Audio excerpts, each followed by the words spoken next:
Welcome to Photoshop Killer Tips, brought to you by the National Association of Photoshop Professionals. Here's your host, Matt Kluskowski. Today I'm going to show you a tip that I know everybody out there can at least benefit or use in some way, because I know everybody out there that's using Photoshop uses palettes in some way, shape, or form. Now, here's a common scenario for me. I've got my image open, and let's say I want to get to this side of my image here. Well, I always typically keep my layers, channels, and paths palette in kind of one little panel right here, and I always keep my history and actions palette in another panel.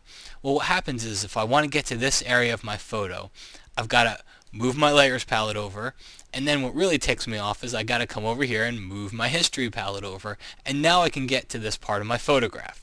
Well, here's a trick so you can make them move as one in unity with each other because they're together.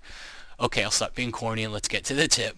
What we'll do is go grab your layers palette here, and just the layers panel right there, click on that tab and start dragging it over to your history palette. Now I can move it up here and it'll place it into my history palette, but that's not what I want, or into the same with the same tabs here, but that's not what I want. Go to the bottom, look at that. Do you see that little dark outline down there? Well, when you release your mouse button, look what happens. It puts the layer right below there. Now I'm going to take my channels, drag that in, take the paths and drag that in. Now watch what happens. I'm going to move this one panel around and they all follow with it. That's pretty cool. You got to admit, now I've got all these different palettes in here, but it's just one panel. So whenever I move the one around, they all follow along with it. Alright, well that's about it for today and for this week.